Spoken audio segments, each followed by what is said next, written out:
us in all these different ways. Physically, individually, personally, personality-wise, relationally, and corporately as a body of believers. He weaves us together. He brings us from almost the four corners of the earth. I know people from all over the place. There's a wonderful woman in Indonesia that God has woven me into her life a little bit. And it's not that we see each other all the time, but when we do see each other and when our threads interconnect once again, there's a beautiful relationship that takes place because she has things to offer to me and I have things to offer to her.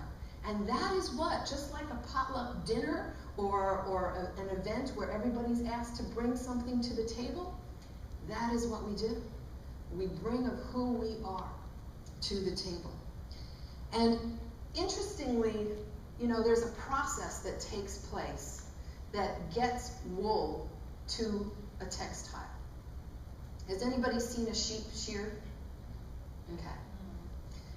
The poor sheep. Poor sheep, it gets thrown on its side, which I'm sure is not a comfortable thing. That's being called cast down. For a sheep, that is what it means to be cast down, because they can't right themselves. They need the master, the shepherd, to right them. So they have to be cast down by the shepherd, and then they are sheared. Now, if you're anything like me, you would like to stay and keep status quo. Even though I like the flamboyant and the exciting, there's a certain thing, I like certain status quo. I don't like things to change too much, because that affects me. That means I have to change. And that's an unpleasant experience most of the time. I don't know about you, but it can be. So he casts down the sheep, and he shears them and removes their fleece once a year. Now, the sheep would probably prefer to leave it on. Don't cast me down. Don't do that to me. I'd rather stay upright and keep going the way that I know. Don't worry about the stuff that's stuck in my fur, the dirt, the burrs that I've rubbed against that have gotten tangled in there, or my knotted or my stained wool. That's okay. Just leave it.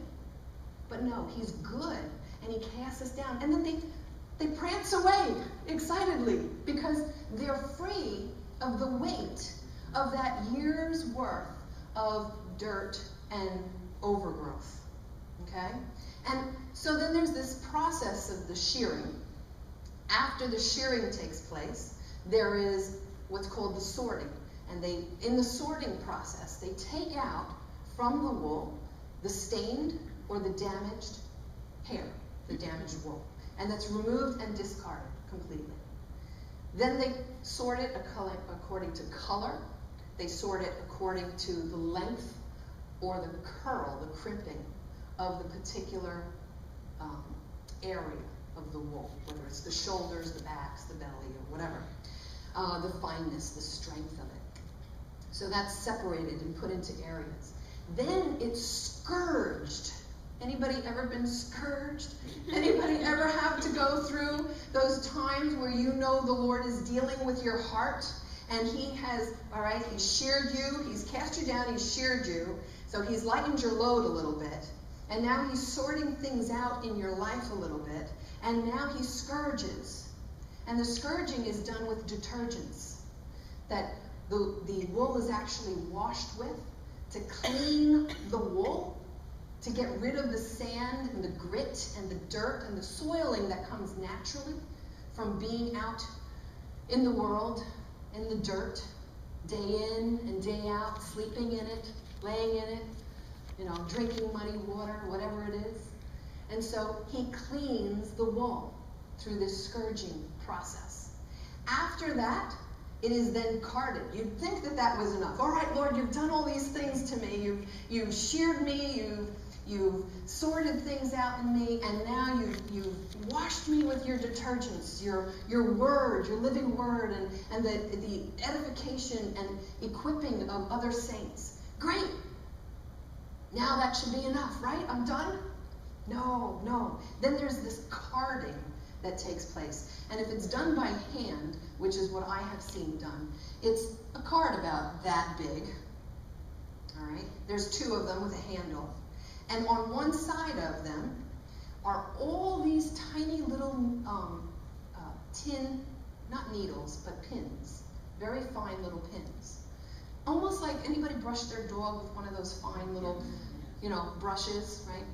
It looks just like that.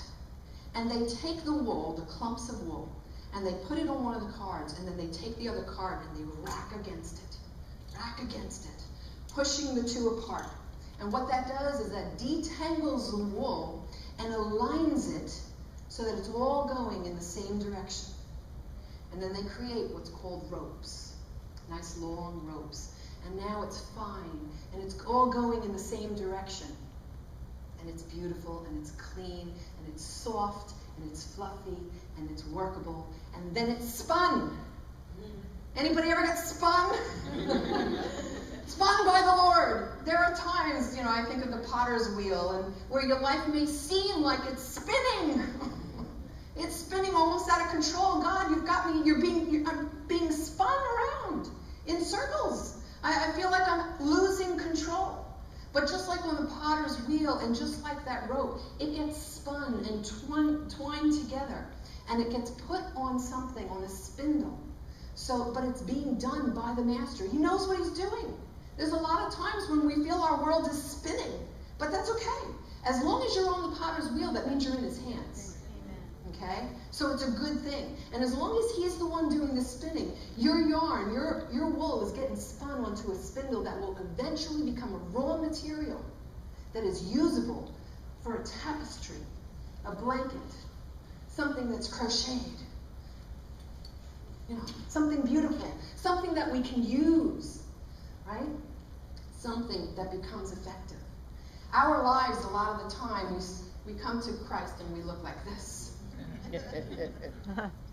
Kind of unusable at the moment.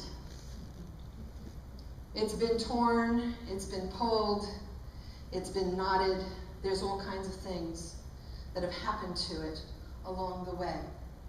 And we say, God, because you are the God of redemption, because you are the God who heals me, because you are the God who sees all things and knows all things, you can touch this with one touch, and I can be made whole like this. But you know what? Even though he can, a lot of the times he won't. Instead of just touching you and making it all better, kiss, boo-boo, all gone. He says, no, I'm going to sit with you, and we're going to detangle this, knot by knot. And I'm going to help you to understand why you made that knot to begin with. I'm going to help you detangle it. I'm going to help you to unknot it, so that then once it's one long strand, we're going to bind it all up again. Though he can break us, he will heal us. He is ultimately our healer.